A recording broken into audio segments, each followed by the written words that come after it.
in the past couple days, it has come out that the Browns are trying to pursue Deshaun Watson. And now with Baker Mayfield there in Cleveland, last night he came out, basically gave not a goodbye message, but sort of like a goodbye message. And so it sort of looks like Baker Mayfield sees what's going on, and he's like, wow, you know, not the Texans, what I'm saying, the Browns don't really believe in me. They don't really believe in me if they're going out and looking for Deshaun Watson. And so I think if you are the Browns, you are in a tricky situation just because when you look at Baker Mayfield and you look at all the other, quarterbacks in that division, you got Joe Burrow, you got Lamar Jackson, you got Mitch Trubisky, who's, I'd say, on the not as great side, but Joe Burrow and Lamar Jackson in there. And if you're the Browns looking at Baker Mayfield's play the past few seasons, especially last year with all of his injuries, you're probably a little concerned and really thinking, okay, unless Baker can come into this next season and, play a lot better, we're probably going to have to move on from Baker Mayfield.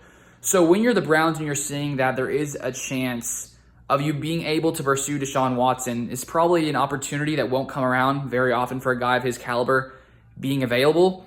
And so I understand why the Browns are sort of taking the opportunity to go after Deshaun Watson, because I do think if you put a guy like Deshaun Watson on that Browns team, I mean, it really takes them over the top. And so it's tough for Baker Mayfield, and it's a tough situation for the Browns just because, now if the Browns don't get Baker Mayfield, it's sort of an awkward situation because if you're Baker, you're like, okay, the Browns clearly don't trust in me. So I see how that could be an issue, with the locker room, all that kind of stuff going on. While at the same time, it probably does motivate him a little bit to say, okay, if I don't come in here playing on my fifth-year option, if I don't play amazing this year, I mean, there's no question the Browns are going to move on from me.